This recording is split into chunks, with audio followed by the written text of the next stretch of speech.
मोमिनीन को सुनाता जाऊं। नवाब सिराजुद्दौला का ज़माना था। एक सैयदजादे ने किसी आलिम से सुना उस दौर में कि जो बंदा करबला दफन हो जाए तो उसकी कब्र में नकीरें नहीं आते। कहने लगा भैया मैं तो हूँ गुनहगार, मैं तो नकीरें की दहशत का सामना नहीं कर सकता। बस माँ से कहा कि मैं तो जा रहा हूँ करबला और वहीं जाके मरूंगा। जाहिर है जब वहीं मर जाऊंगा तो दफन भी तो करबला में वहीं कोई गाड़ देंगे मुझे, तो मैं कम से कम नकीरैन के सवालों जवाब से तो बच जाऊंगा। अब माँ बेचारी बहुत रोई पीटी सट पड़ा, नहीं नहीं बस जबरन चल पड़ा।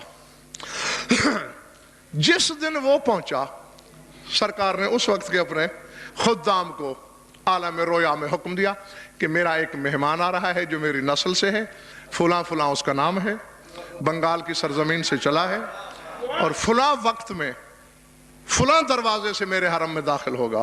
तुमने ऐसा करना है, उसको खाना वाना देना है और रात को जब मेरे हरम बंद करो बस शमेदान वगैरह तुम जला के उसे बंद करके चले जाना, उसे मेरे रोजा से बाहर नहीं निकालना। थक गए तो छोड़ दूं? ठीक है मौला ऐसे ही करेंगे। हाँ तो मैं क्या तहसील हासिल का शिकार ना हूं। ऐसा ही हुआ भाई, मौला का हुक्म है तुम्हें, हमने यही बंद करके जाना है। बैठा है अकेला और चूंकि एक जमाने की बात है उस वक्त ये बिजलियां तो थी नहीं, थोड़ी सी रोशनी है, कुछ घबरा भी रहा है जी, दहल भी रहा है। अचानक आहटें उभरी। क्या देखता है? मौला के हरम की दीवारें तो देखी है ना, इनकी ऊंचाई हर जमाने में यही रही है।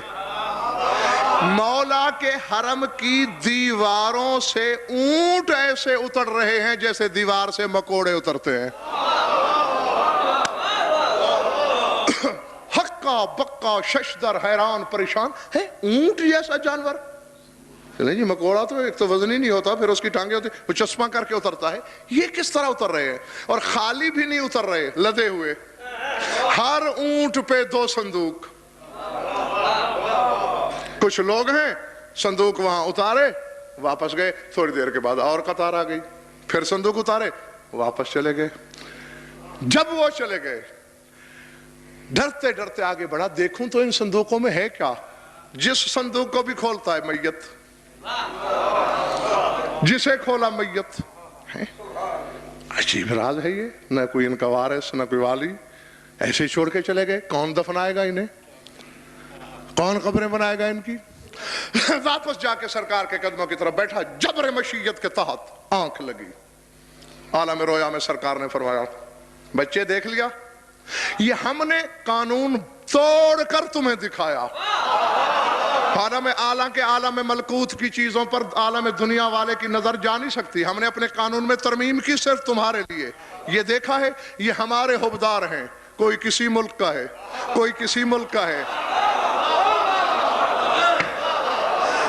कोई किसी शहर का है, कोई किसी शहर का है। किसी ने वसीयत की है करबला की, किसी ने नहीं की, किसी को मौका ही नहीं मिल सका। इन्ना लिल्लाहि मलाइकतन नक्कालतन, फरिश्तों की एक जमात है जिनका नाम ही नक्काला है। यनकुलुन मौता, उनकी ड्यूटी ही कुदरत से यही लगी हुई है। हमारा हुबदार चाहे कुफ्र कदे में मर जाए, हम उसे करबला मंगा लेते हैं।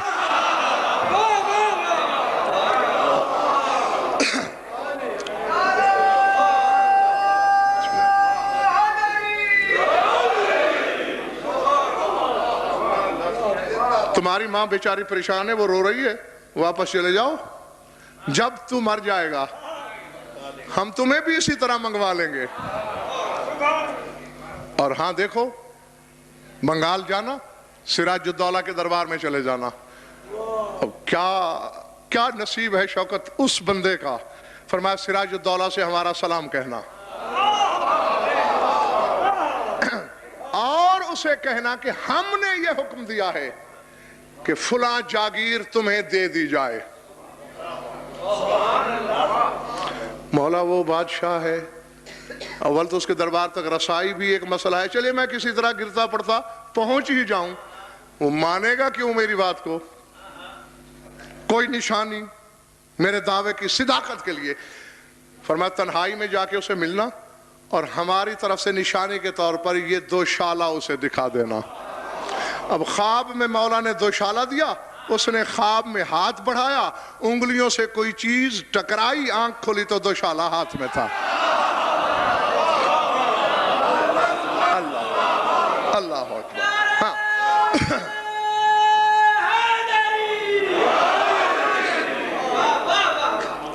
تک تو نہیں گئے دوست؟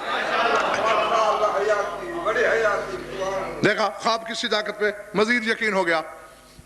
طے مراحل کے بعد بنگال پہنچا، بڑی مشکل سے، بہرحال پھر لمبی کہانی ہے، میں وقت ضائع نہ کروں۔ کہا حضور مجھے تنہائی میں آپ سے کچھ کہنا ہے۔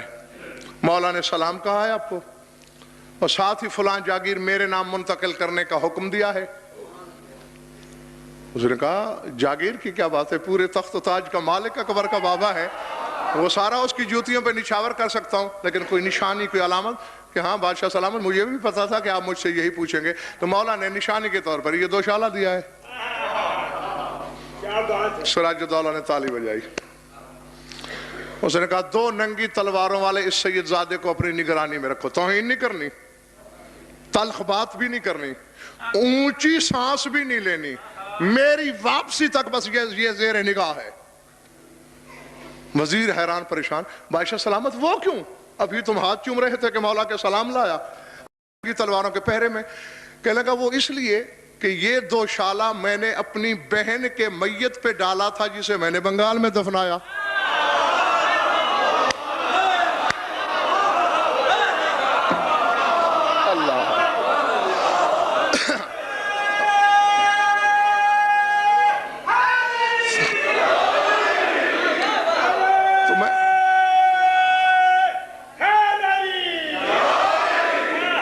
تو میں یہی تصدیق کرنا چاہتا ہوں قبر کشائی کرنے کے بعد، یا تو یہ کفن چور ہے یا پھر اپنے وقت کا بہت بڑا مقبول بارگاہ ہے۔ اور یقین کیجئے جب جا کے قبر کو کھولا تو وہاں ایک دشمن اہل بیت نظر آیا۔ اس وقت میرے مولا کی بات کی سچائی عملاً سب کے سامنے آ گئی کہ واقعی ارض خبیث میں مومن دفن ہو جائے تو کربلا چلا جاتا ہے، اور ارض طیب میں کوئی منافق دفن ہو جائے جی اللہ اکبر۔ ہاں تو جو بھی ارض طیب میں دفن ہو جائے پھر وہ وہاں نہیں رہتا، تبدیل ہو جاتا ہے۔